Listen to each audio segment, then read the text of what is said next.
Hi hello people, welcome back to our channel. మన ఛానల్ని ఇంకా ఎవరైనా కొత్తగా చూస్తున్నట్లయితే ఖచ్చితంగా సబ్స్క్రైబ్ చేసుకొని చూడండి.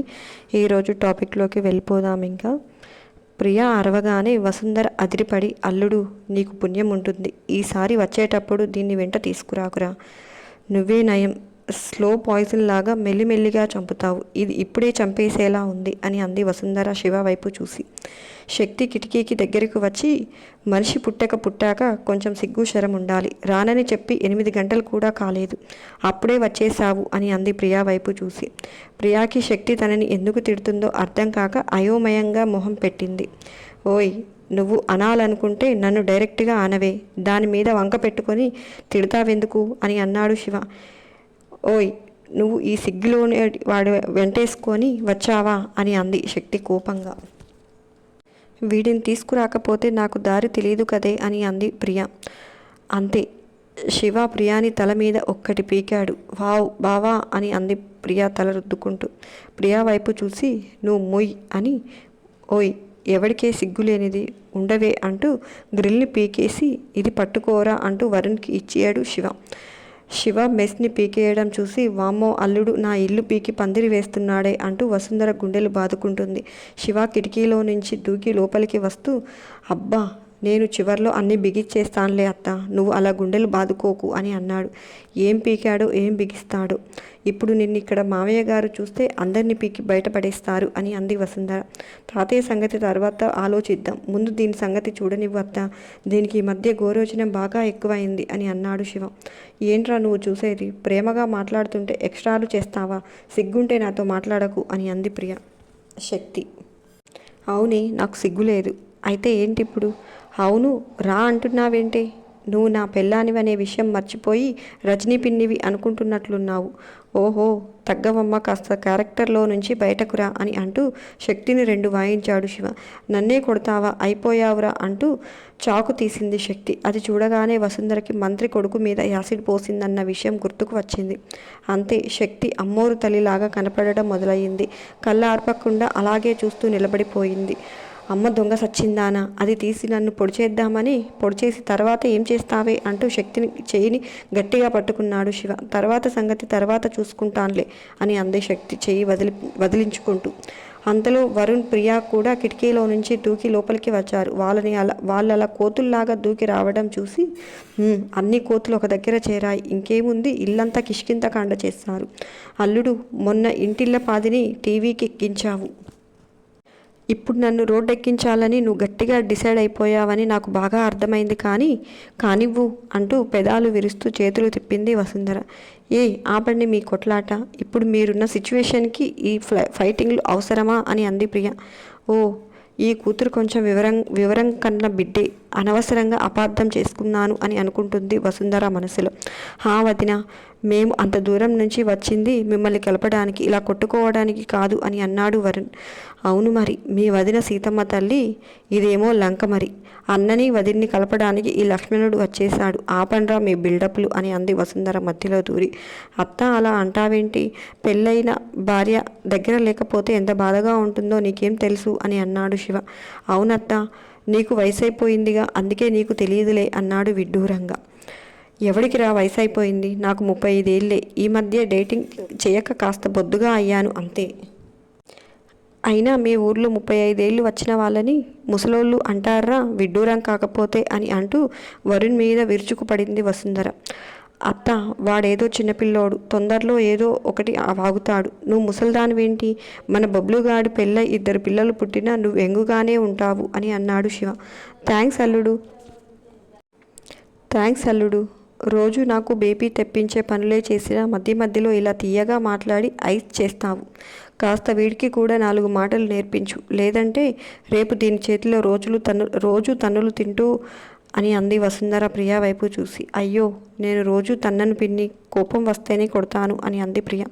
మా తల్లే, ఎంత జాలే నీకు నీ మొగుడంటే, ఏంటో నిన్న మొన్న పుట్టిన వాళ్ళు కూడా మొగుల్ని కంట్రోల్లో పెట్టుకుంటున్నారు, నా బతుక్కి ఏదీ లేదు అని అనుకుంటుంది వసుధర.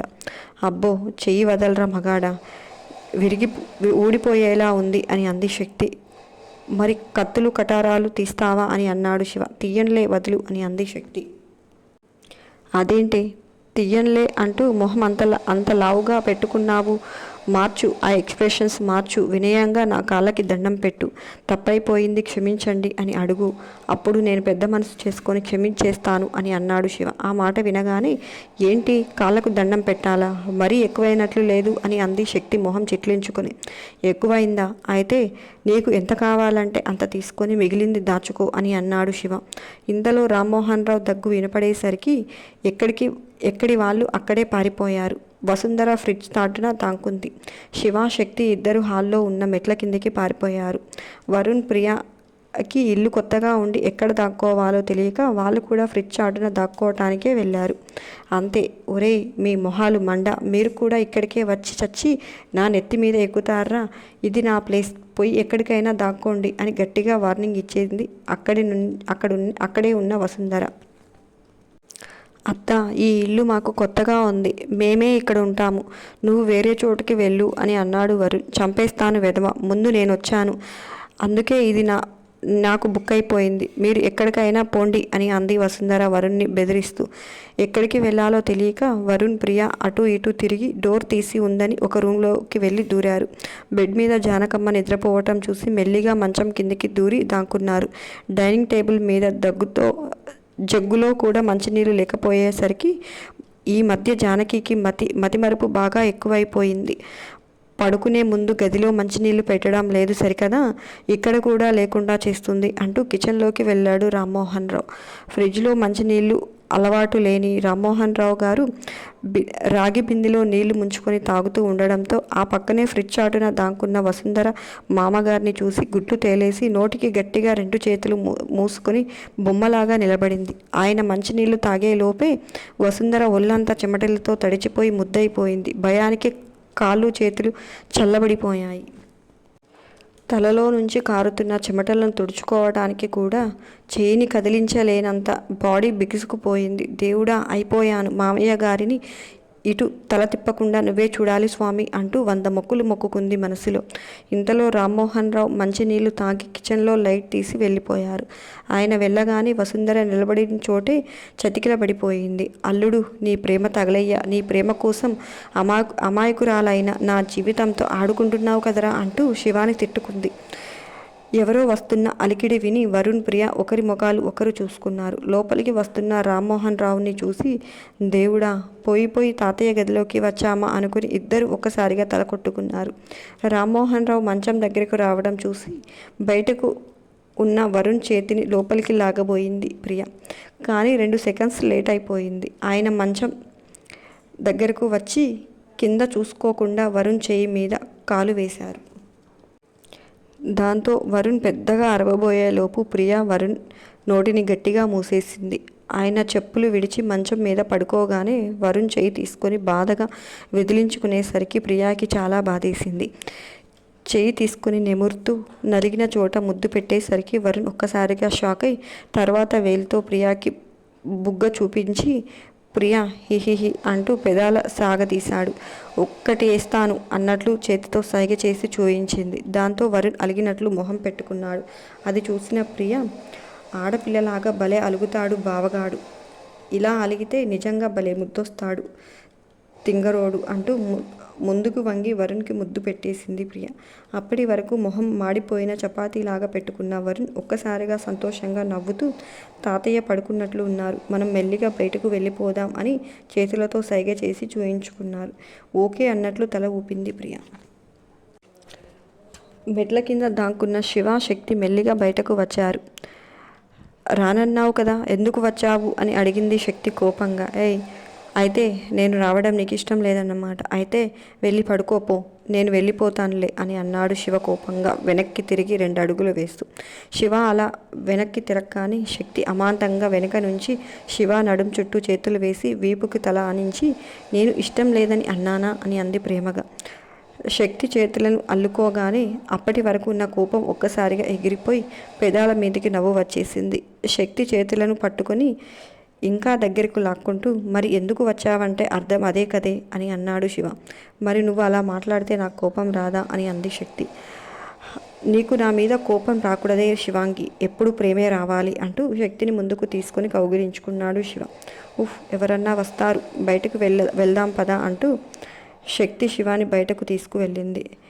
ఉండవే, ఒక్కసారి చూడనివ్వు అంటూ శక్తిని ఎగాదిగా చూసి, ఈ లంగా ఓని ఎక్కడిదే? ఇందులో భలే ఉన్నావే శివాంగి, బుట్టబొమ్మలాగా అన్నాడు శివ శక్తి బుగ్గలు లాగుతూ. నానమ్మ ఇచ్చింది, రజనీ అత్తయ్య వంట అని చెప్పింది శక్తి. ఓ అవునా అని అంటూ ఉండగానే లైట్గా చినుకులు పడడం మొదలయ్యాయి. అరే, ఇప్పుడే పడాలా ఈ చినుకులు అంటూ వరండాలోకి వెళ్ళబోయింది శక్తి. శివ శక్తిని వెళ్ళనివ్వకుండా ఆపేసరికి ఏంటి అన్నట్లు కళ్ళెగరేసింది శక్తి. శివ చూస్తున్న చూపులకు అర్థాలు తెలిసి వామ్మో, ఇప్పుడు పెద్ద మామయ్య గారు వీళ్ళని చూశారు అంటే అప్పుడు ఉంటుంది అనుకుంటూ వసుంధర మనసులో. వసుంధర అలా అనుకుంటుందో లేదో, వీళ్ళని చూసిన సీతారామయ్య రజనీ అని ఒక్క కేక వేయగానే శివ శక్తి అదిరిపడ్డారు. దేవుడా, ఇలా అన్నానో లేదో, అలా పిలిచావేంటి, నా నోటికి అంత పవర్ ఉందా అని వసుంధర అయోమయంగా తన నాలుక బయటపెట్టి చూసుకోవటం మొదలుపెట్టింది. ఆ అరుపులకి అందరికీ మెలకువ వచ్చి మెల్లిగా లేచి రావడం మొదలుపెట్టారు. ఇంతలో బయటకు వచ్చి దాక్కున్న ప్రియాని చూసి కుక్క అరిచేసరికి వరుణ్, ప్రియా కూడా పరిగెత్తుకుంటూ పెద్దగా అరుస్తూ లోపలికి వచ్చేశారు. బయటకు వచ్చిన వాళ్ళందరూ ఈ నలుగురిని ఆశ్చర్యంగా చూస్తూ నిలబడ్డారు.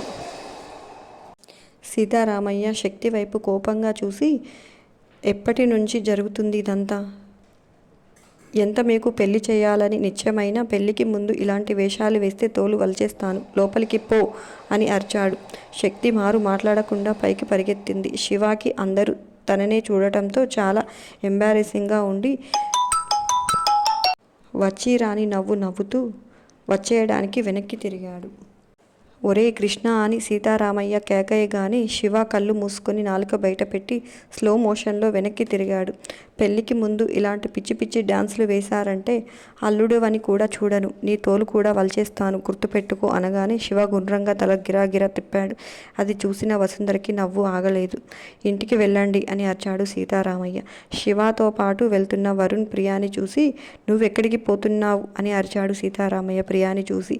ఆయన ఎవరిని పిలిచాడో అర్థం కాక ముగ్గురు వెనక్కి తిరిగారు. ఆయన చూపు ప్రియా వైపు చూడడం చూసి నన్నా అన్నట్లు చూసింది ప్రియ. కీర్తన, నిన్నే, ఎక్కడికి వెళ్ళిపోతున్నావు, నీ రూమ్ ఇటు అన్నాడు పైకి చూపిస్తూ. అది విన్నా ప్రియ ఏడుపు మొహం పెట్టుకొని, నేను కూడా బావతోనే వెళ్తాను అని అంది. కాలు విరగొడతాను, లోపలికి పో. మురళి, నీకు కూడా చెప్తున్నాను, ఇలా అర్ధరాత్రి వచ్చావంటే చెప్పానుగా ఏం చేస్తాను అని తులసి జానకీల వైపు చూసి, కాస్త పిల్లలు ఏం చేస్తున్నారో కనిపెట్టుకొని ఉండండి అని అన్నాడు కోపంగా. అలాగే అన్నట్లు తులసి తల ఊపింది. సరే బావగారు అని అంది జానకమ్మ.